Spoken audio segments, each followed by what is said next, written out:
the headline, 5 JDU MLAs join BJP. MLA of Lilong Assembly Constituency, Mohammad Abdul Nazir, remains only JDU MLA in state.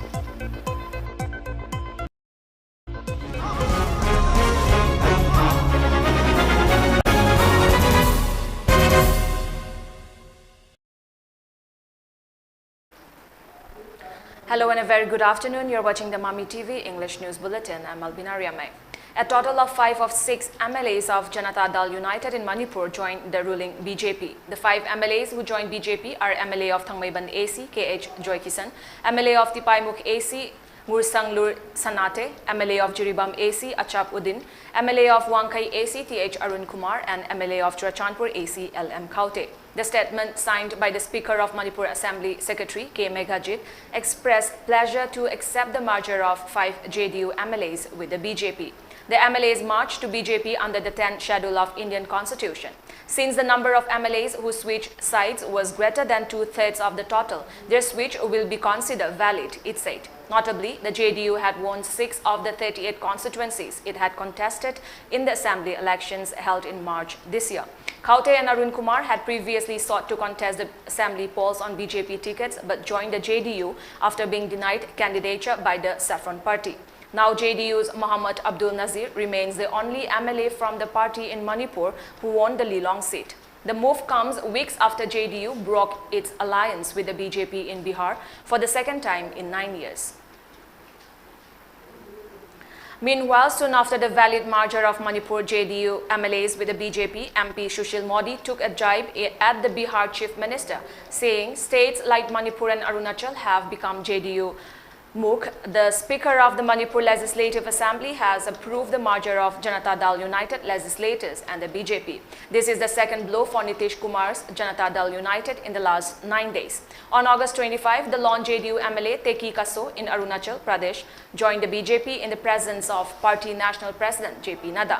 Janata Dal United had won 7 seats in the Arunachal Pradesh Assembly elections in 2019, but 6 of its members later switched sides and joined the BJP. The lone MLA also joined the Saffron Party on August 25. Village chiefs of 12 villages of Sangaikot subdivision in Churachandpur district had signed an agreement to stop poppy cultivation in their respective villages in support of Chief Minister N. Biren's war. Officer in charge of Sangaikot police station had summoned the village chiefs of Sangaikot subdivision on August 29 after discovering poppy cultivation in the subdivision through technical survey of mapping and drawn by Manipur Remote Sensing Application Center, MERSAC. The village chiefs had willingly signed the agreement. Hospital Management Society organized a social service camp today at the campus of District Hospital Thobal. The Medical Superintendent of District Hospital Thobal, CH Memsa, and Program Manager of District Health Society, CH Basanta, led the social service camp, which was attended by doctors, nurses, paramedical staff, MTS, CRED, and outsourced staff of the hospital. Speaking on the occasion, Dr. Memcha said hospitals must be kept neat and clean. The social service camp was organized to maintain a hygienic environment for the hospital.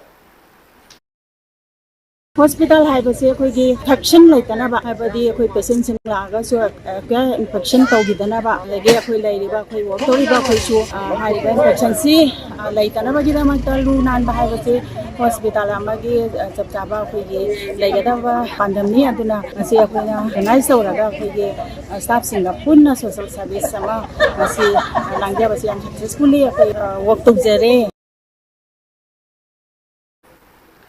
A national SC or ST sub-conclave was held yesterday at EBC Gospel Centenary Hall in New Lamka, Churachandpur district to promote entrepreneurship and make development reach all sections of society, especially the marginalized groups including SC, ST entrepreneurs. The conclave was organized by the Ministry of Micro, Small and Medium Enterprises, MSME, Government of India, in similar way to Public Procurement Policy 2012.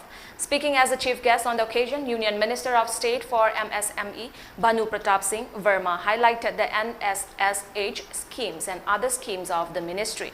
The National SC or ST Hub and SSH would provide professional support to the SC/ST enterprises and work towards development of new entrepreneurs and facilitate their participation in the public procurement process, leveraging on the Stand Up India program, he said. The Union Minister of State also assured that support and mentoring services will be provided to selected entrepreneurs by industry experts, CPSEs and incubators.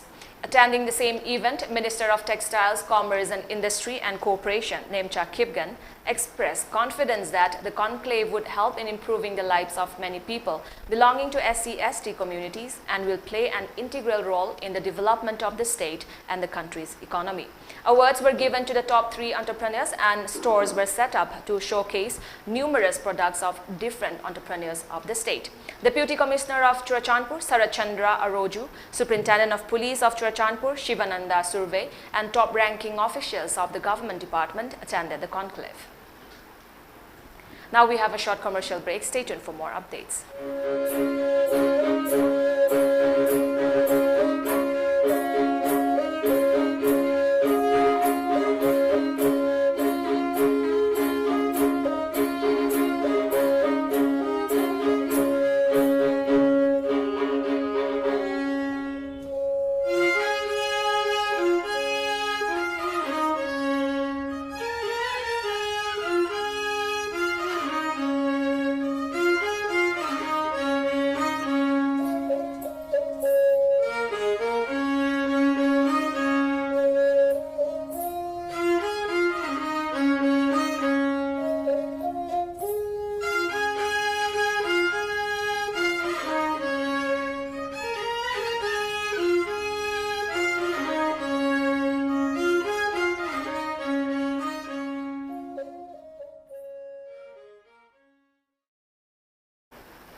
Welcome back.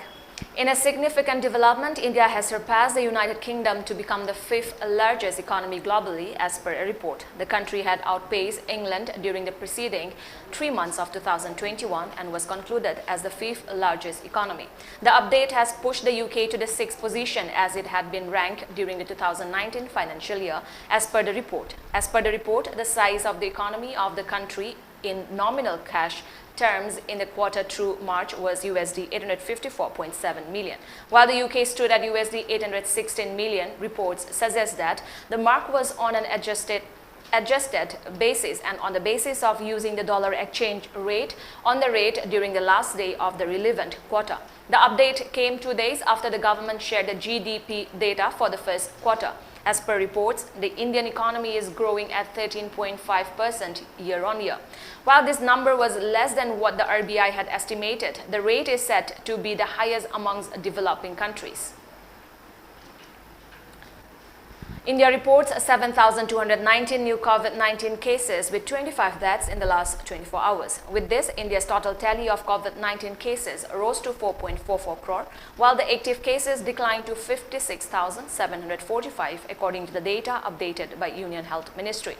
The overall death count rose to 5.27 lakh with 25 fatalities in the last 24 hours, which includes 8 deaths reconciled by Kerala alone. The active cases, however, comprise 0.13% of the total infections. The national COVID-19 recovery rate has increased to 98.68%, the Health Ministry said. A decline of 2,465 cases has also been recorded in the active COVID-19 caseload in a span of 24 hours. The daily positivity rate was recorded at 1.98% and the weekly at 2.42%. Meanwhile, the number of people who have recuperated from the infection surged to 4.38 crore, while the case fatality rate was recorded at 1.19%. On the other hand, according to the ministry, 213.01 crore doses of COVID vaccine have been administered in the country under the nationwide COVID-19 vaccination drive.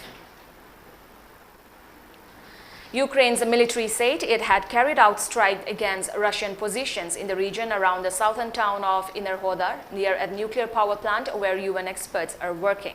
The revelation by the Armed Forces General Staff was unusual since the military rarely gives details of specific targets. A team from the International Atomic Energy Agency is gathering data at the Zaporizhzhia nuclear power station on the edge of Russian-occupied Inner Hodor. The General Staff said it has been confirmed that in the region around the towns of Kherson and Inner Hodor, precise strikes by the armed forces destroyed 3 enemy artillery systems as well as the warehouse with ammunition and up to a company of soldiers. Russia has repeatedly accused Ukraine of shelling the nuclear power plant.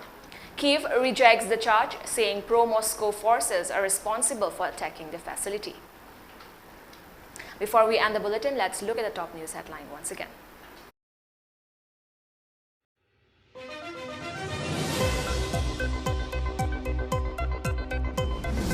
Five JDU MLAs join BJP. MLA of Lilong Assembly Constituency, Mohammad Abdul Nazir, remains only JDU MLA in state.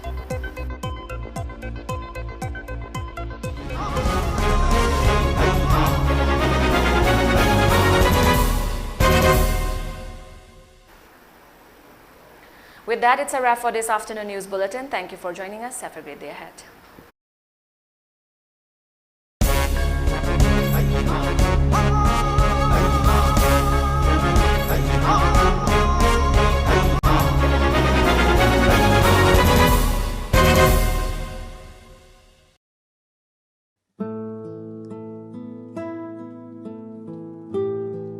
Hojik lamdam asida wakal mapum phadriba inkhalakliba naha kaya amadi mayai kaba chinjakta iraknaduna leiri masida tuminna leiduna yengbagi mahutta achumba lambi puraknaba hotnaba mathau tai